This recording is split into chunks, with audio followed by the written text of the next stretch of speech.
जित्या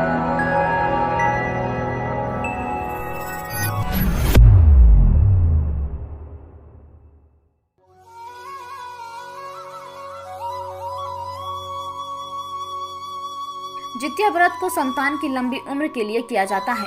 3 दिन तक चलने वाले इस व्रत के नियम बेहद ही कठिन होते हैं।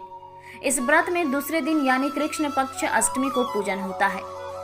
व्रत तब तक पूर्ण नहीं माना जाता जब तक इसकी व्रत कथा पढ़ी या फिर सुनी ना जाए। इसलिए आज हम आपको जित्या व्रत की पौराणिक व्रत कथा बता रहे हैं।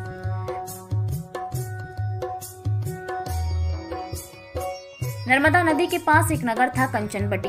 उस नगर के राजा का नाम मलयकेतु था।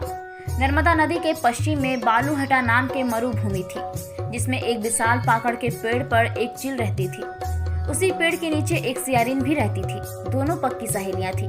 दोनों ने कुछ महिलाओं को देखकर जित्या व्रत करने का संकल्प लिया और दोनों ने भगवान श्री जीउत वाहन की पूजा और व्रत करने का प्रण ले लिया।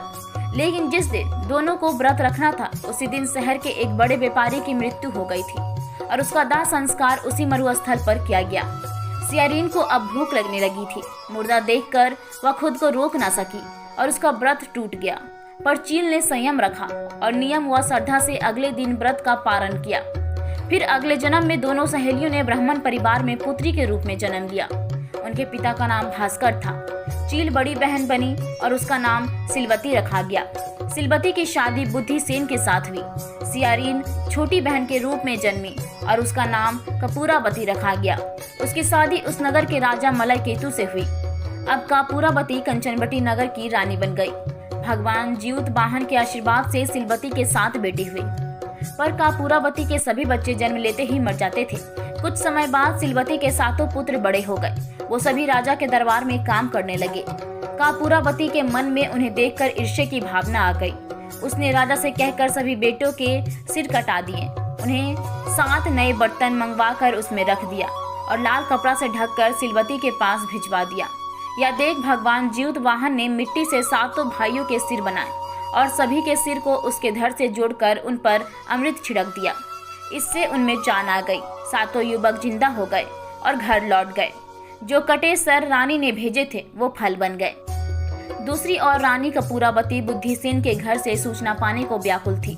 जब काफी देर सूचना नहीं आई तो कपूरावती स्वयं बड़ी बहन के घर गई।